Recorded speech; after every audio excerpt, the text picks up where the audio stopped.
எல்லாம் original document இருக்கு, நாங்க எல்லாமே இருக்குன்னு காமிச்சதுக்கு அப்புறம் அவனுக்கு என்ன பண்ணணும்னு தெரியல. எங்க அப்பா மேல பிசிஆர் கேஸ் போட்டான். அந்த பிசிஆர் கேஸ்லயும் எங்க அப்பா எல்லா ப்ரூஃபும் காமிச்சு எங்க அப்பா எந்த தப்பும் பண்ணுன்னு சொல்லி வெளியில வந்துட்டாரு.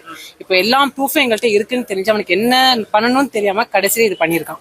அப்போ ஒரு வீடியோ வெளியிட்டிருக்காரு, உயிருக்கு ஆபத்து இருக்கு. ஆமா, நாங்க அதையும் ஃபர்ஸ்ட் போலீஸ்ல கம்ப்ளைண்ட் பண்ணோம். ஆனா அது போலீஸ் அது ஆக்ஷனே எடுக்கல, அது கேட்கவும் இல்லை. எங்க அப்பா சொன்னது இது எப்போ வெளியிட்டாரு, வீடியோ எப்போ வெளியிட்டாரு? இது last month 3rd something 4th அந்த மாதிரி போலீஸ்லயும் சொன்னோம். நாங்க சோசியல் மீடியாட்லயும் போட்டோம். எங்களுக்கு எந்த ரெஸ்பான்ஸுமே இல்ல. அவன் போலீஸ் முன்னாடியே எங்களுக்கு நிறைய தடவை சொல்லியிருக்கான். இதுக்கு மெயின் காரணம் அவளோட ஒய்ஃப் தூண்டி விட்டு தான் அவன் பண்ணியிருக்கான். நூரிஷா. அது எங்களோட பூர்வீக இடம்.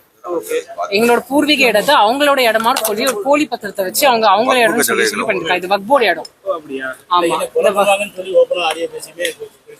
இல்ல எடுக்கல.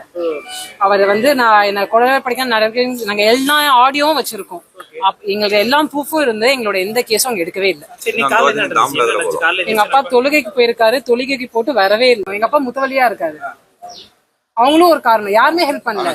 சொல்லி பார்த்து எங்களுக்கு எல்லாம் ப்ரூஃப் இருந்து யாருமே எதுவும் பண்ணல. கடைசியில எங்கள்கிட்ட எல்லாம் ப்ரூஃப் இருக்கு, ஒண்ணுமே பண்ண முடியலன்னு கடைசி இது பண்ணிருக்காங்க. ஐஜி வரணும், தான் இந்த கேஸ் போடணும். அது வரைக்கும் நாங்க எடுக்க மாட்டோம். எங்களுக்கு போலீஸ் மேல நம்பிக்கையே இல்ல. ஆக்சுவலி நாங்க இப்ப இருக்கிற போலீஸ் மேல எல்லாம் கம்ப்ளைண்ட் பண்ணல. இதுக்கு முன்னாடி இந்த கேஸ் நடத்துனது இன்ஸ்பெக்டர் கோபாலகிருஷ்ணனும் ஏசி செந்தில்குமார். இந்த 2 பேரும் அவன்கிட்ட கமிஷன் வாங்கி எங்க அப்பாவை 2 நாள் வெயிட் பண்ணுங்கன்னு சொல்லி பிசிஆர் கேஸ் போற வரைக்கும் வெயிட் பண்ணிருக்காங்க.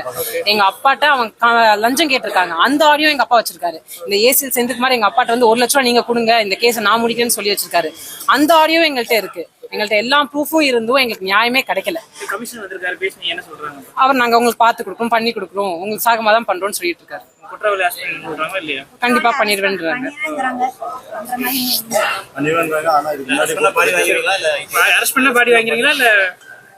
குற்றவாளிக்கு என்ன தண்டனை கொடுப்பீங்க சார்? பெரிய தண்டனை போடணும். கண்டிப்பா நவாஸ் சேர்மன் வரணும். வக்போர்டு சேர்மனும் இங்க வரணும். இதுல வரணும். அஸ்ஸலாமு அலைக்கும். இது பார்த்துருப்பீங்க, அப்பாவை கொண்டுட்டாங்க.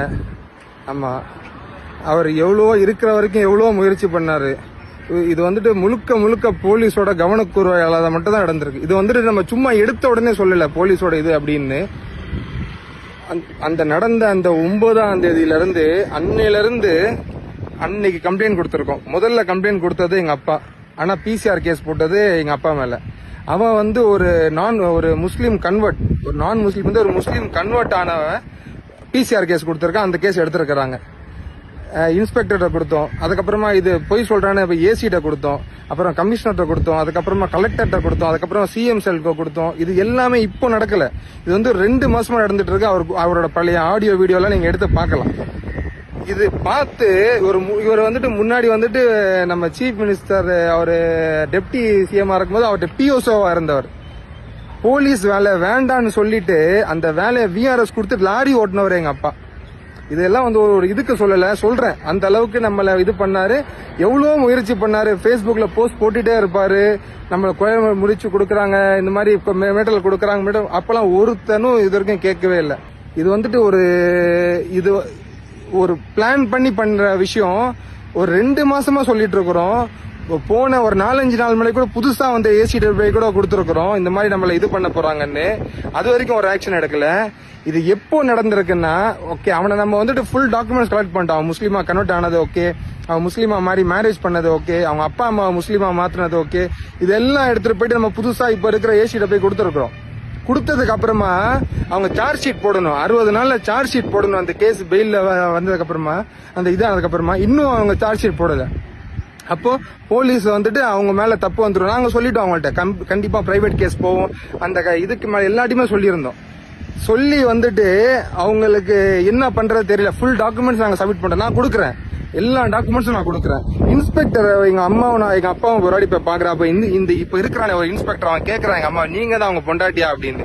பொண்டாட்டி தெரியாமலே எஃப்ஐஆர் போட்டிருக்கிற.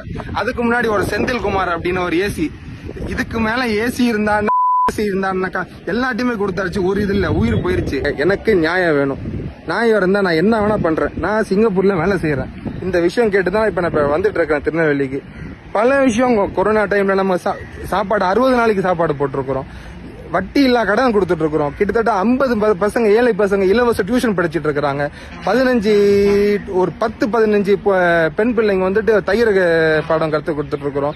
ஒரு கல்யாண மண்டபம் கட்டிட்டு இருக்கிறேன். நான் என்னோட சம்பாத்தியத்துல கல்யாண மண்டபம் ஏழைங்களுக்கு கொடுக்கறதுக்காக கட்டிட்டு இருக்கிறேன்.